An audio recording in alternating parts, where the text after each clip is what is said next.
ladies and gentlemen, I am back with another video. And guess what? It is Wine and Wigs Wednesday. It's weird to start off the video with a wig. Well, it's Wine and Wigs Wednesday, but it's daytime and I don't have any wine. So I have a mango and pear smoothie. Shout out to all the pear. So sip with me, whatever you drink it, a wine, a mango smoothie, whatever. So today we have a special video. As you can see, the wig is already on my head. It's already customized. And it is from SAMSBEAUTY.com. And SAMSBEAUTY.com is an online beauty supply store. Y'all have seen me review their synthetic wigs or even human hair blend wigs before. But today we are with a fully human hair wig. Not only is it human hair, but it's full lace, bitch. So get into it. This video is not only a Wine and Wigs Wednesday. I show you how I would easily customize my lace wigs if I don't want to go through all that bullshit.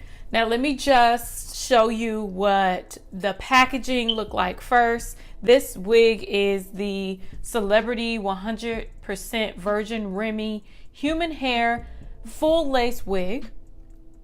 It's in Effortless Glam. So it's 24 inches long and it's in the color natural. So I'm going to show you the cap construction. So this wig is, like I said, a full lace wig. So there are no combs in this wig. So it only has adjustable straps in the back. When I looked at the wig, I can see that the knots were not bleached. So the hairline was a little bit thicker, but it wasn't customized. The parts were a little bit more crowded. What I'm first going to do is pluck the parts.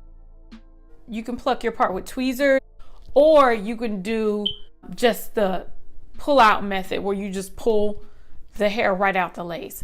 Don't grab too much hair. The more hair you grab, the easier it is to rip a hole in it.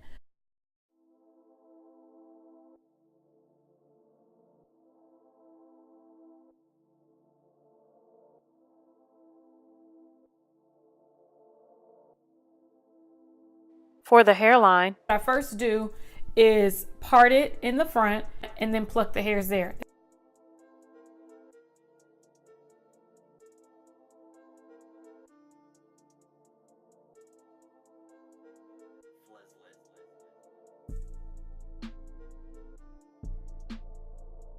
And I part it once behind it, and then I pluck the hairs there once again.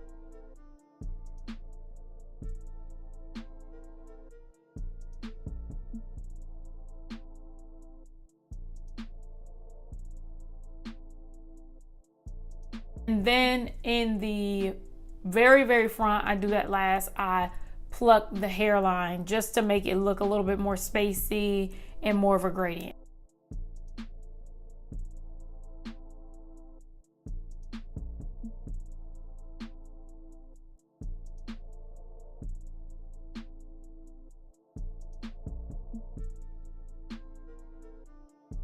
I do the same thing on the left side.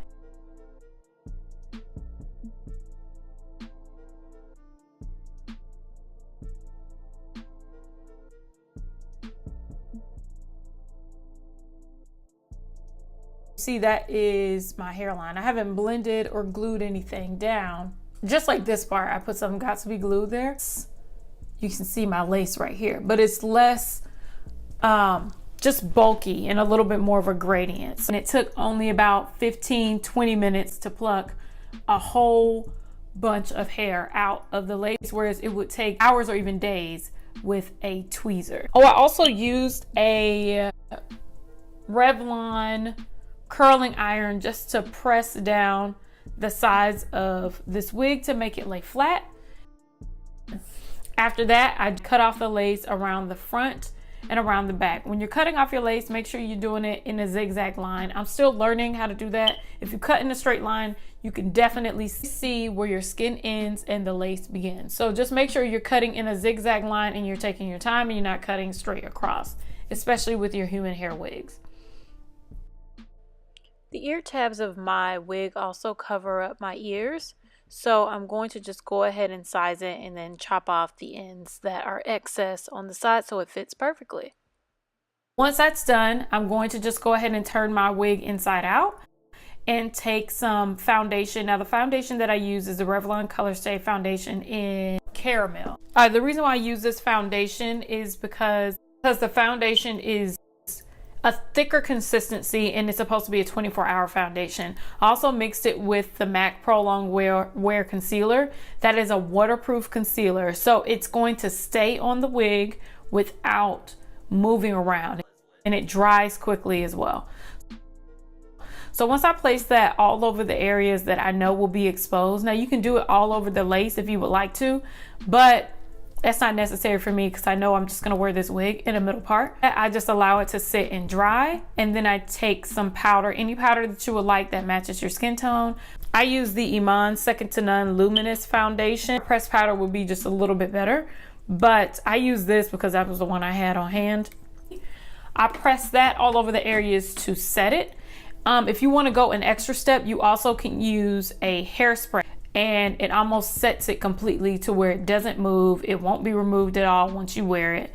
So you can use any sort of strong hold hairspray to go ahead and spray that on top, and then you're just completely done. Didn't have to wash the wig and go through this full process before I wore it. So this is a good method if you're just in a rush and you're trying to get this wig done without doing all that.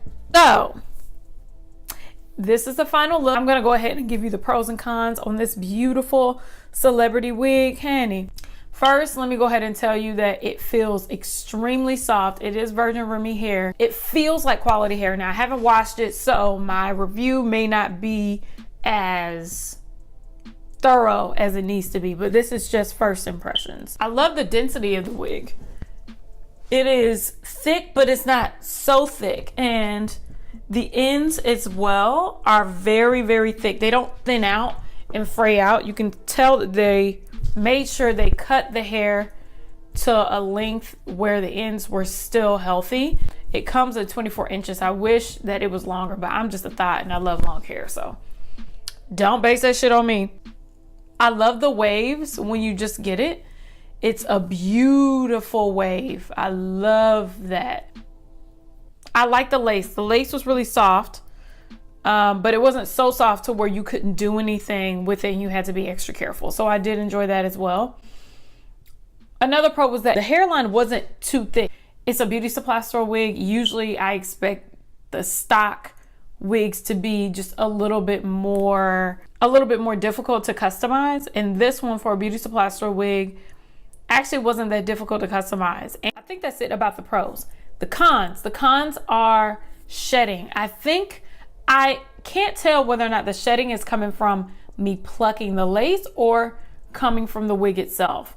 Now, after I wash it, I'll really be able to see whether or not this wig sheds just naturally or if I just had to get out those extra little knots. Oh yeah, the color of the lace. Now, the color of the lace is a very light color, so if you're darker than me, you would have to use the coffee method or whatever method that they use to dye the actual lace because it's just so light that it's obvious, or you can use foundation like I use and it will blend to your skin just fine. I do wish that a lot of companies would recognize that a lot of women of color buy wigs, and that because we do buy wigs, the lace should be closer to at least my skin color, or at least find a way to make it more invisible and not like a whitish color. That's the only thing about the lace. Everything else I loved about this wig. My final thoughts, if I were to give this wig a grade, I'm not gonna give it a grade yet. I may come back a little bit later after I wash it and stuff with a final grade, but for right now, I really like the wig. But without washing it or doing anything else to it, I really can't say. Yeah, and that's just basically it. I think I covered everything that I did with this wig. What y'all think? If y'all have any questions about this wig, please leave them down below. If you would like an update on this wig, please let me know as well. But I just wanted to show you my little trick of what I do with the knots on my lace wigs if I'm being lazy for the day. So, I love y'all. I will see you in my next video. Bye.